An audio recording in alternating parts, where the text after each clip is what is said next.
മറ്റൊന്ന് നമ്മൾ ഇനി പോകാൻ പോകുന്ന വാർത്ത നവകേരള ബസ് ഒരുപാട് ഒരുപാട് ചർച്ചയായ മ്യൂസിയത്തിൽ വെക്കുമോ എന്നൊക്കെ. പ്രധാനപ്പെട്ട ഒരു ബസ് നവകേരള സദസ്സിൽ മുഖ്യമന്ത്രിയും മന്ത്രിമാരും കേരളം മുഴുവൻ സഞ്ചരിച്ച ബസ്സാണ്. എന്തായാലും സർവീസ് പ്രഖ്യാപിച്ച നവകേരള ബസ് ഇന്ന് തിരുവനന്തപുരത്ത് നിന്ന് കോഴിക്കോട്ടേക്ക് മാറ്റുകയാണ്. പ്രത്യേക സർവീസായാണ് ബസ് കൊണ്ടുപോവുക. കോഴിക്കോട് ബംഗളൂരു റൂട്ടിൽ മെയ് 5 മുതലാണ് ബസിന്റെ സർവീസ് നിശ്ചയിച്ചിട്ടുള്ളത്.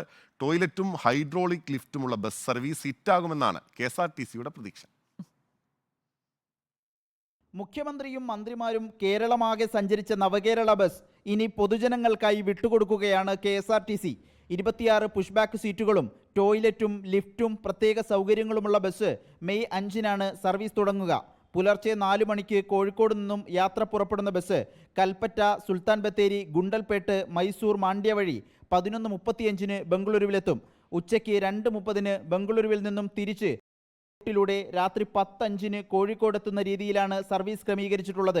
ഗരുഡ പ്രീമിയം എന്ന പേരിലാകും ഇനി ബസ് അറിയപ്പെടുക. കോഴിക്കോട് ബംഗളൂരു യാത്രയ്ക്ക് 1171 രൂപയാണ് സെസ് അടക്കമുള്ള ടിക്കറ്റ് നിരക്ക്.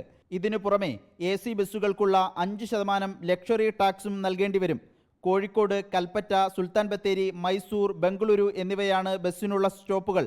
ഇന്ന് വൈകിട്ട് 6:30-ന് തിരുവനന്തപുരത്ത് നിന്നും കോഴിക്കോടേക്ക് സർവീസായി ബസ് കൊണ്ടുപോകുമെന്ന് KSRTC അറിയിച്ചു. നവകേരള ബസ് സർവീസ് വിജയിച്ചാൽ ഇതേ മാതൃകയിൽ കൂടുതൽ ബസ്സുകൾ വാങ്ങാനും ആലോചനയുണ്ട്. സംസ്ഥാന സർക്കാരിൻ്റെ നവകേരള യാത്രയ്ക്കായി 1,15,00,000 രൂപ മുടക്കിയാണ് ഭാരത് ബെൻസിൻ്റെ പുതിയ ബസ് വാങ്ങിയത്.